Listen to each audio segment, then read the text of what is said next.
सबसे पहले अगर मैं इस पे करूँ जिक्र, तो मेरा ख्याल है कि सून आफ्टर मैट्रिक ठीक है। इतना शौर अल्लाह ताला ने दे दिया था कि टेक्नोलॉजी का दौर था, एवोल्यूशन, उस वक्त जो है वो चीज़ें रिवॉल्व हो रही थी। मैं अच्छा क्रिकेटर था। मैं अच्छा समझ। अक्सर कहा करता था कि मेरी ज़िंदगी का बम्बू 3 तंबू पे खड़ा। ठीक है। कहानी, किताब और अम्मी आप, अपनी वालदा से कहा करता था। अच्छा।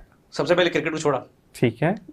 बहुत बड़ा इमोशनल डैमेज था, क्योंकि बिल्कुल हम सुबह बिल्कुल। से शाम तक क्रिकेट में लगे रहते थे। अच्छा नाम कमाया, अच्छी खेली क्रिकेट, और उसके बाद फिर कहानियाँ पढ़ना, उनको तर्क किया। छोड़ा क्यों ये बीच में? क्योंकि मेरे देखने वाले को मुझे एक रोल मॉडल देना आदर का। छोड़ा फाइनेंशियल, प्रायोरिटाइज किया, नहीं, घर की प्रॉब्लम्स थी उसको प्रायोरिटाइज किया, ठीक है। प्रायोरिटाइज किया, लर्निंग को प्रायोरिटाइज किया, ठीक है। स्किल्स को प्रायोरिटाइज किया। ठीक वो है। जो वक्त, क्रिकेट एक महंगा और टाइम टेकिंग शौक है, ठीक है।